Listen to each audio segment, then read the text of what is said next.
এই জিনিসটা বানিয়ে নেওয়ার আগে আমি নিজেও জানতাম না যে এই জিনিসটা এতটা সুস্বাদু হবে।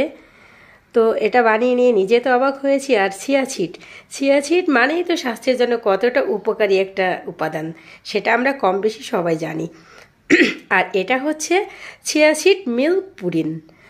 এটা কতটা পরিমাণ স্বাস্থ্যসম্মত এবং বাচ্চা থেকে বড় সবাই এতটা পরিমাণ পছন্দ করবে, মানে একবার আপনাদের বানিয়ে নিতে হবে এর জন্য। তো আমি একটা ফ্রাই প্যান দুধ দিয়ে দিব এখানে 1 কেজি থেকে একটু কম।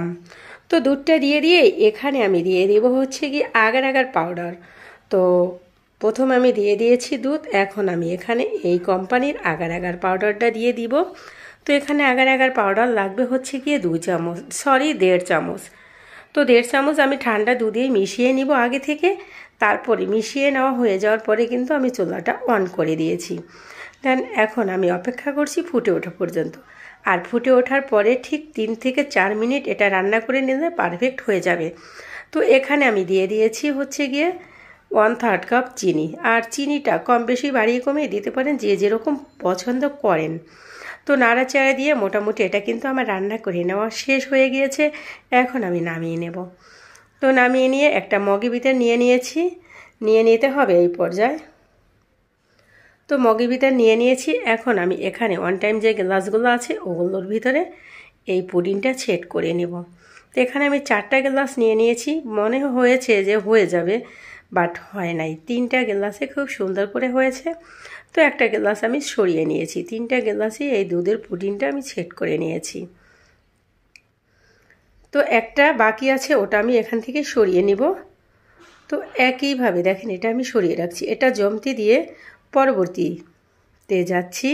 আর পরবর্তী স্টেপ হচ্ছে আবারও আমি সেই ফ্রাই প্যানটা ধুয়ে নিয়ে বসিয়ে দিয়েছি।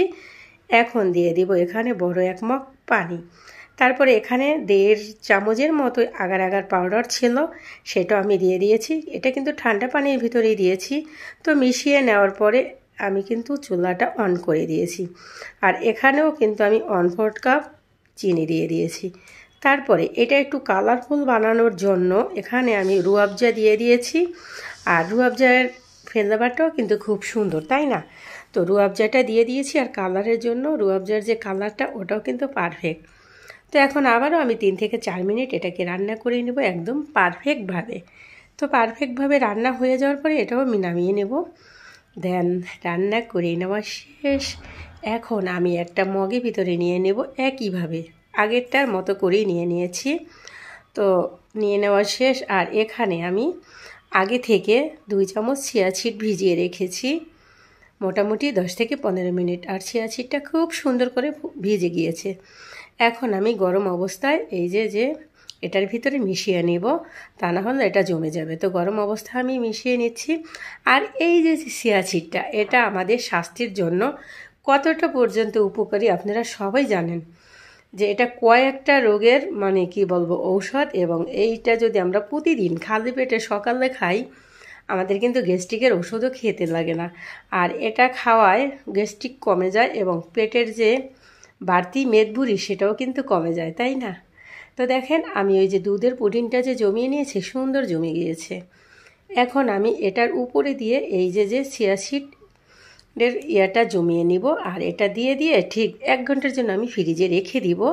দেন এখানে একটু বেশি হয়ে গিয়েছে, ওই যে একটা গ্লাস আমি সরিয়ে রেখেছি তার ওইটার ভিতরে আবার আমি দিয়ে দিয়েছি। আর এখন সুন্দর করে কিউট করে কেটে নিয়ে তারপরে এখানে দিয়ে দেবো। এটা হবে ম্যাঙ্গো চিয়া সিড পুডিং। তো দেখেন আমি ম্যাঙ্গোটাকে কিন্তু কিউট করে কেটে নিয়েছি।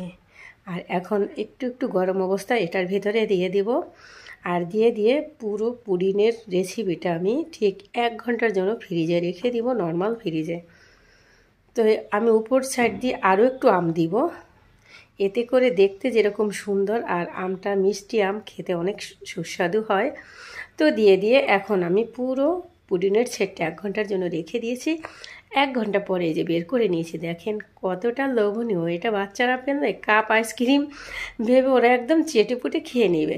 আর এটা টেস্টের কথা আর কী বলবো, টেস্টটা ছিল অন্যরকম। তো এই টেস্টটা যদি আপনাদের বুঝতে হয় অবশ্যই এটা বানিয়ে নিতে হবে। চিয়া সিড মিল্ক পুডিং আর চিয়া সিড ম্যাঙ্গো পুডিং, এটা খেতে অসাধারণ একটা টেস্ট। তো রেসিপিটা এই পর্যন্তই ছিল, পরবর্তীতে কোনো না কোনো রেসিপি নিয়ে দেখা হবে। খুদা হাফেজ।